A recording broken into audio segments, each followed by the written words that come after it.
Dampak dari penutupan Bandara Komodo akibat erupsi Gunung Lewotobi, sebagian warga dan wisatawan menggunakan kapal laut untuk menyeberang keluar Labuan Bajo. Jurnalis Kompas TV Yasir Neneama akhirnya memilih rute laut untuk keluar dari Labuan Bajo. Berikut laporan selengkapnya. Saudara, saat ini saya berada di pelabuhan Labuan Bajo karena kami tertahan sudah 2 hari tidak bisa bergerak dari pelabuhan Labuan Bajo dengan menggunakan pesawat. Akhirnya kami memilih untuk menggunakan rute perjalanan laut begitu. Seperti yang terlihat di belakang saya, ini adalah kapal cepat yang kami gunakan untuk menuju ke Pulau Lombok. Nah, jadi rute yang akan kami lalui adalah dari Labuan Bajo, kemudian nanti ke Bima, kemudian nanti di Pulau Lombok di Nusa Tenggara Barat, barulah melanjutkan perjalanan ke Jakarta. Informasi hingga Senin siang, memang penerbangan di Bandara Komodo Labuan Bajo ini semua masih dibatalkan, belum ada penerbangan. Semua otoritas juga tengah berkoordinasi dan masih menunggu apakah penerbangan akan dibuka atau tidak. Masih tentatif, masih belum ada kepastian, sehingga salah satu alternatif yang akhirnya saya pilih untuk bisa keluar dari Labuan Bajo ini adalah dengan menggunakan kapal speedboat seperti itu. Nanti kami melanjutkan perjalanan dari Nusa Tenggara Barat baru menuju ke Jakarta. Yasir Neneama, Labuan Bajo, Kompas TV. Kini kita bergabung dengan jurnalis Kompas TV Citos Natun yang berada di salah satu lokasi pengungsian erupsi Gunung Lewotobi laki-laki. Citos, untuk saat ini bagaimana kondisi para pengungsi karena Anda telah berhari-hari juga bersama para pengungsi untuk melihat terutama distribusi bantuan dan juga logistik maupun obat-obatan bagi para pengungsi yang saat ini berada di sana.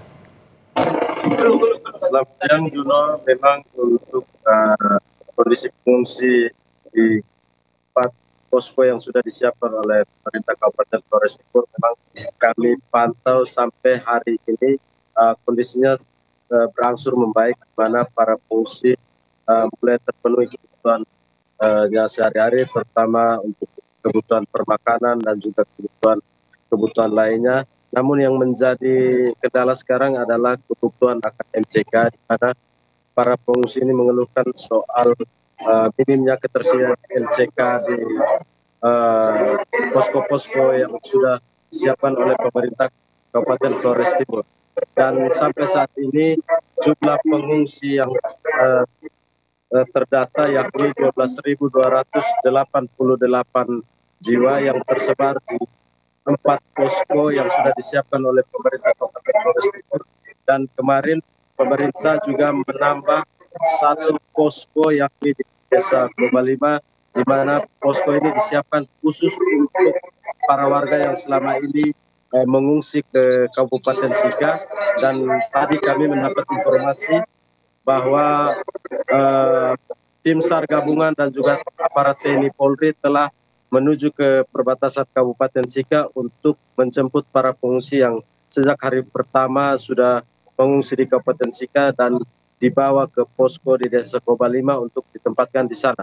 Hal ini juga demi agar para pengungsi tidak terpapar abu vulkanik yang memang sejak hari pertama sudah terpapar abu vulkanik ditambah dengan hujan kerikil. Juno. Ya, Citos, untuk saat ini bagaimana rencana dari pemerintah setempat untuk memberikan bantuan perumahan bagi warga yang saat ini terdampak akibat erupsi Gunung Lewotobi laki-laki? Untuk rencana relokasi sendiri, Juno, memang wacana ini dan rencana dari pemerintah ini datang saat Kepala BNPB mengunjungi para pengungsi yang ada di lokasi-lokasi yang sudah disiapkan oleh pemerintah Kabupaten Flores Timur. Dan berdasarkan bincang-bincang kami dengan para warga pengungsi yang ada di lokasi pengungsian, ada begitu banyak warga yang memang menginginkan agar segera direlokasi karena memang mereka sudah tidak nyaman dengan kondisi yang terjadi, khususnya ketika terjadi erupsi. Namun ada juga warga yang memilih untuk bertahan, dan hal ini memang perlu dialog secara intens dari para pihak pemerintah dan instansi terkait, terutama dengan kementerian terkait dengan para warga, agar tidak terjadi gesekan-gesekan yang terjadi di lapangan. Dan Kepala BNPB sendiri kemarin sudah berjanji akan membuat hunian sementara bagi para pengungsi, di mana Kementerian Sosial juga mengambil bagian di dalamnya.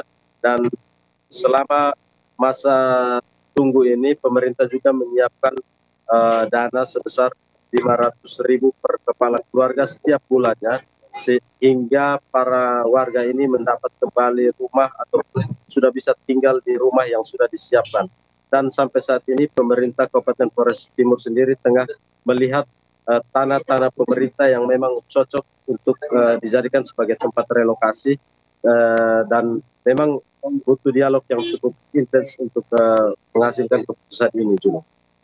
Baik, terima kasih atas laporan lengkap Anda, jurnalis Kompas TV, Citos Natun dari Flores Timur, Nusa Tenggara Timur.